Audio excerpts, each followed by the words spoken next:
15 years old, went into jail and started self-harm when I was in jail. I had self-harm before when I was younger, but did it in places where it wasn't seen by people. I'd been restrained quite a few times, physically restrained in jail. The restraint's actually a lot different in jail than it is in hospital. Well, nobody likes being restrained. It should always be done as a last resort, because it's not nice being on the receiving end, and I don't imagine it's actually nice to be the person that's actually restraining someone. It's changed in the way that it's used a lot less in a lot more places. People are now more willing to talk to a patient to try and calm them down before it goes into a tertiary level. But it can only be good, because restraining people is quite dangerous. If it can be, if it cannot happen, then that's got to be a good thing. Force is something that people are frightened of. I know I was myself, but any situation for me that went hands-on never turned out well. It always went worse. We individually risk assess what we do with each service user based on their needs. Our incidents have reduced significantly. In terms of a workforce, you know, on the back of that, our sickness figures have significantly reduced. Staff retention is much better on the PICU. If I've restrained someone during the shift, I don't feel good when I leave the ward. So, you know, the benefit of being flexible is that there's less restraints, there's less incidents, you know, therefore the patients had a better experience, there's less staff injuries. When I took over at the PICU, there was high levels of staff going off work with work-related stress, as well as injuries from restraints, and they've significantly reduced. When you do restrain a patient, the situation actually escalates, and there's more chance you'll get hurt than if you know, give them space and have a flexible approach.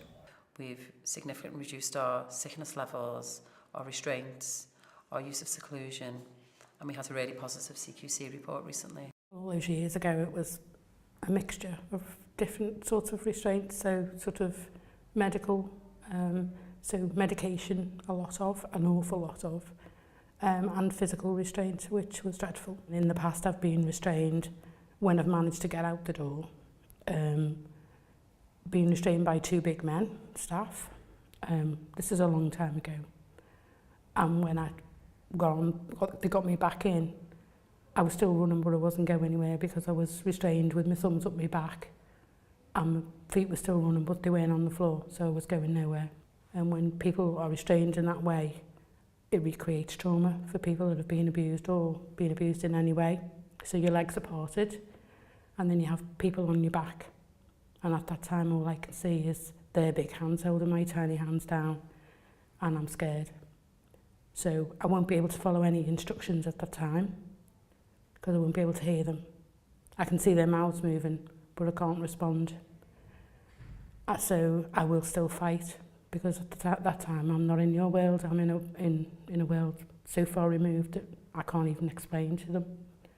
So that's why it's important to find out about someone first. Find out what their history is and why maybe they behave in the way they do. And no force first does exactly that. Makes a difference for people like me and many, many others.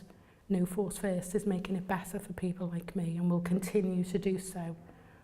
No Force First is Mersey Care's restraint reduction programme that also has the ultimate aspiration of eliminating the use of physical and medication-led restraint on our inpatient units. No Force First, although Mersey Care had this aspiration to change things anyway, I think this was really a part of who we were, and has been over about the last 3 years or so.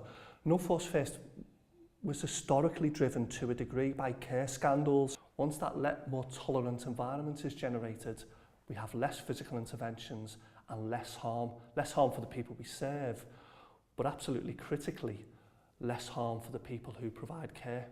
We can keep staff safer within the workplace, but we can also we can't ignore this in the current climate. We can make people safer and save money by changing what we do. My take-home message for staff around No Force First, particularly the wards that haven't implemented yet, is this is a fantastically positive process. So the benefits I've seen for this programme is that it brings the group of staff together to think, how do we help people at a time of crisis so that everybody's kept safe? Well, the No Force First project has been transformational. It's surprised everybody. What started out as a project to reduce restraint led to all sorts of other changes that we hadn't expected. And one of the most significant was that staff sickness reduced on the wards that restraint went down. That not only are patients having a better experience, the number of assaults have gone down, the number of days lost to sickness have plummeted significantly, which was a huge surprise. And that's why I would encourage areas who haven't adopted it yet to learn from colleagues, to talk to people about it, and to see this as the best way to provide care in the future. We can do it in a way that's safe, we can do it in a way that engages people, we can do it in a way that shows it works. It's the right thing to do, it's the safest thing to do, and you have the organisation that supports that. So I encourage people to be open-minded, to learn from their experienced colleagues, and to see this as the best way to provide care. The services that are there now, they're not there to put you down or make you worse. They're there to make you better. It's not going to be easy. There's nothing to be frightened of. If someone's never been into a service before, you would be apprehensive going in because you hear all crazy stories. But no, staff are there to care about you and look after you. And all they want is for you actually to put you on the road to recovery and see you go out and live a normal life again.